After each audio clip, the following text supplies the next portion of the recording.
All right, welcome to this explainer where we're going to unpack the incredible journey of one of India's biggest YouTube creators, Dhruv Rathee. And the best part, we're pulling all this directly from his own story in his own words.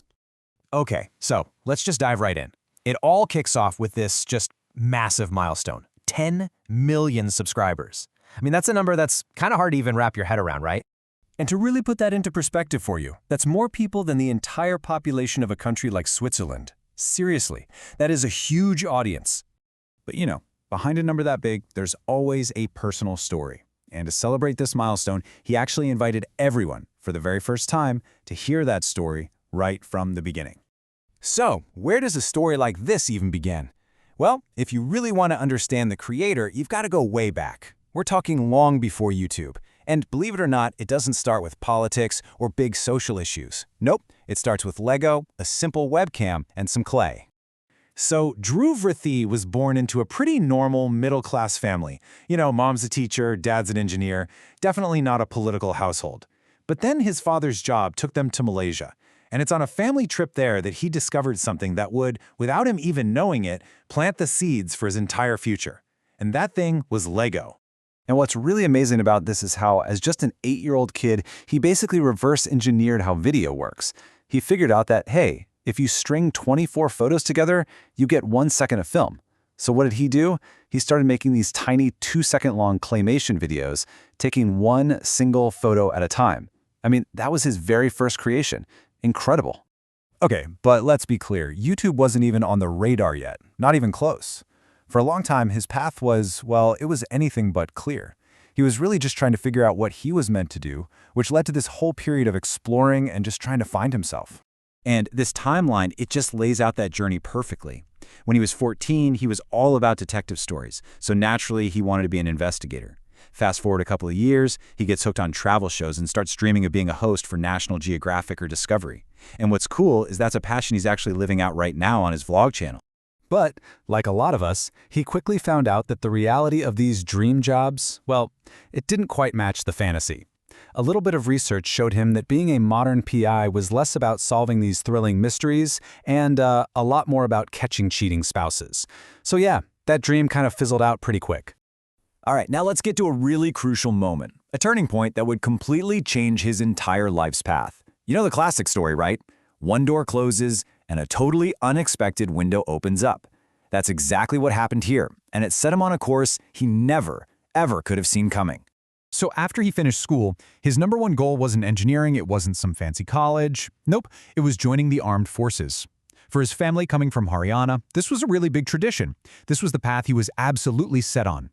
And look, he studied hard for it. He passed the written exam, he was super confident about the physical test, he really felt like he was a perfect fit. But the interview, that's where he hit a wall, a challenge he just did not see coming. He failed. And the reason he failed? It was the group debate. Now think about this for a second. The irony is just incredible. The guy who now speaks to millions of people was told he was too slow and couldn't put his point across well. But here's the crucial thing. That perceived weakness, that failure, that's the very thing that forced him to pivot and find a completely new path. So what's next? He was basically faced with going to a C-grade engineering college in India, and his family decided to make a really big move. They took out an education loan and he packed his bags for Germany, mostly because of its tuition-free education system. A pretty pragmatic choice, right? And it's in Germany where all these different threads of his life finally started to come together. You've got the new experiences of living abroad, his old creative passions from childhood, and this growing frustration with what was happening back in India. All of it converged. And this is where the channel we all know today really began. His interest in politics really started to spark around 2011. But by 2014, he was getting seriously frustrated. He just felt like the media wasn't telling the whole story. So he channeled that frustration into making his first videos. Keep in mind, this started as just a passion project, something he did on the side while dealing with some really tough engineering studies. And, as fate would have it, 2014 was also the year he met his future wife Julie on a tram. What a year!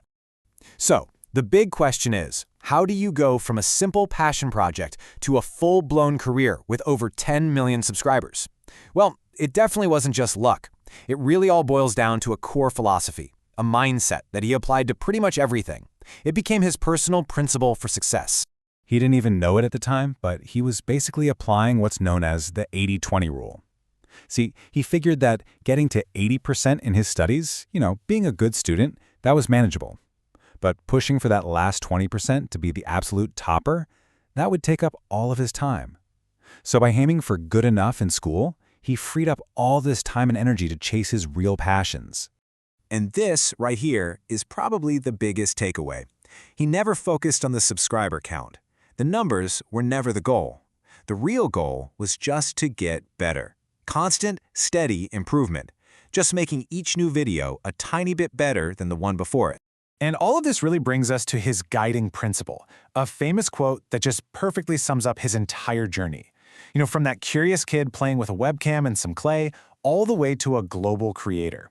His story really seems to suggest that if you just focus on excellence, on getting better at your craft, success will follow. It makes you wonder, right? What part of your own life could you apply that to?